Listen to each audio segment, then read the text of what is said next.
This is the story of an old man and the trade he makes, of the lives he hurts, of the lust of a demigod, and the realm he resides in. This is the tale of the dead man's trade.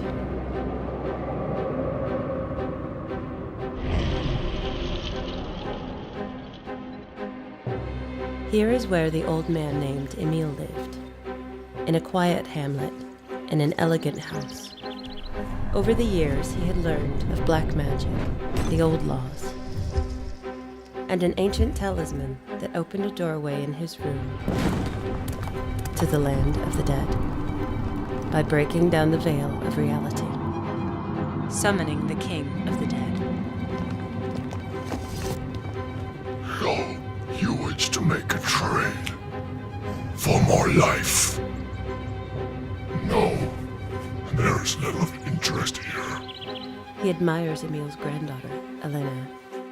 However, I will trade in exchange for the virgin hand of your granddaughter in marriage. And on the last days of autumn, upon your death, I will come for her, and she will be my bride, and I will reward you, my friend, with half a century of life. Do we have a deal? Good. They shake hands, and with the deal done, he vanishes into ash. Elena's sister, Lenka, could not believe what she saw, while spying through the keyhole. It was the end of summer, and love was in the air for Elena. And here, under the apple tree, her love Leos proposed to her, offering his soul and being to her. And she accepted his commitment with all her love and his beating heart. But Leos' soul wasn't long for the world, and his heart wouldn't beat for her any longer. Leos was murdered on the road to the village by a bandit that was paid by Emile to keep her unwed, ready for the trade. Through autumn, Elena wept for Leos. Her sister came to comfort her. She finally spoke to her of what she saw that day. And Elena told Lenka of her own secret. And so the day came, on the last day of autumn, surrounded by his granddaughters and their seething hate.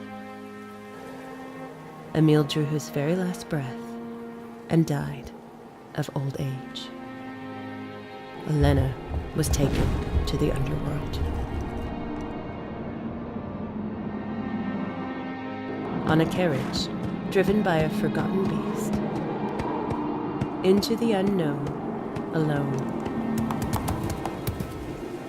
While Emile awoke from his eternal rest, breathing in his new youth. And now, Elena was on her way. To her groom, to her fate. Riding through the dead world, she saw strange and wonderful things. Frozen, forgotten ships. Seas of flame. And the passing of walking cadavers. Lost soldiers from old wars. The murdered, the sentenced, and the slain. That wandered the wastes of the land, neglected and forgotten. She arrives at Death's palace, a cold, giant structure made from the ground bones of dead souls. He awaits her arrival and greets her as a gentleman. However, looking closer, staring at her being, he could see not one soul, but two. I'm with child, she says. Two hearts beating in one body. A new soul, shining.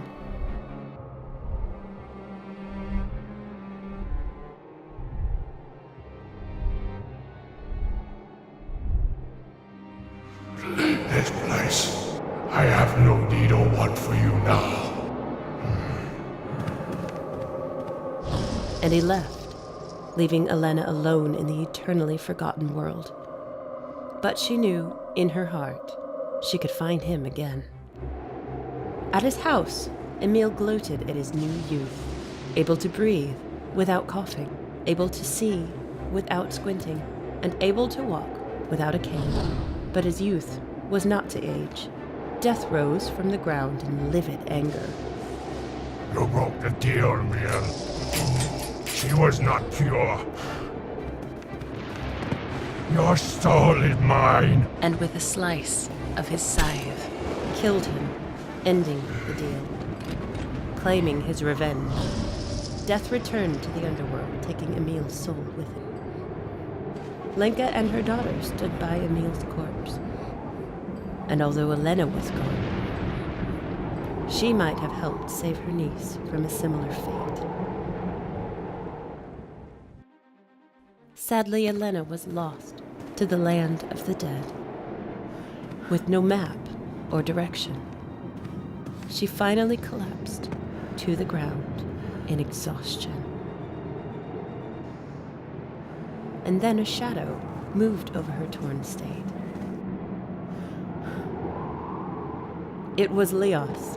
He had finally found her in his new world, dead but alive to this plane of existence.